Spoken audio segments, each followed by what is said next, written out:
US President Donald Trump has expressed his belief that his Russian counterpart, Vladimir Putin, wants to end the Ukraine war.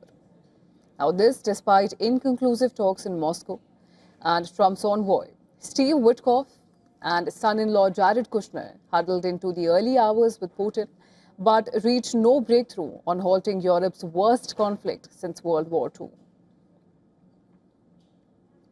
The Kremlin said afterwards it found parts of the US plan to end the war unacceptable, even though the proposal included Ukraine ceding parts of the eastern Donbas region that it still holds nearly 4 years after Russia's invasion.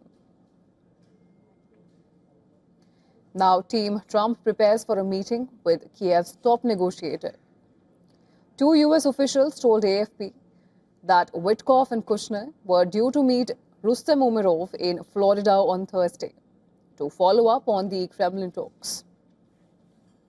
President Putin had a very good meeting yesterday with Jared Kushner and with Steve Witkoff. What comes out of that meeting, I can't tell you, because it does take two to tango. You know, Ukraine, I think we have something pretty well worked out with them.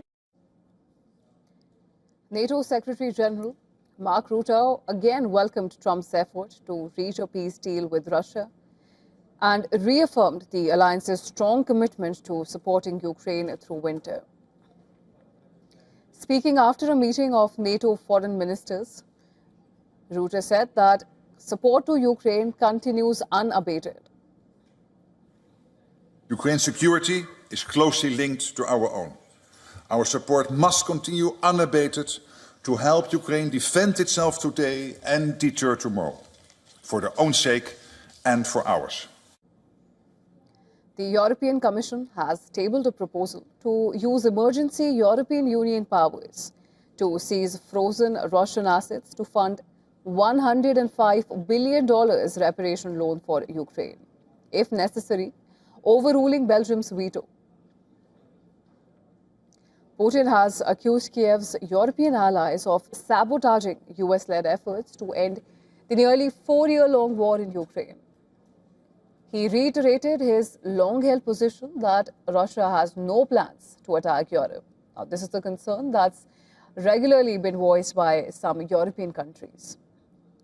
He, however, said that if Europe decided to wage a war, Russia is ready.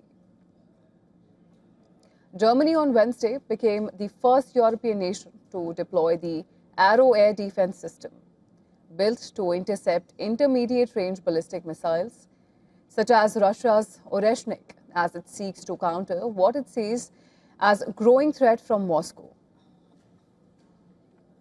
Now, coming back to Ukraine, things seem tense on the battlefield. Russian troops have been grinding forward across the front line against Ukrainian forces.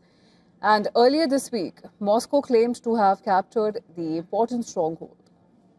But a Ukrainian army unit fighting in the city said urban combat was still ongoing. Attacks on Ukraine continue.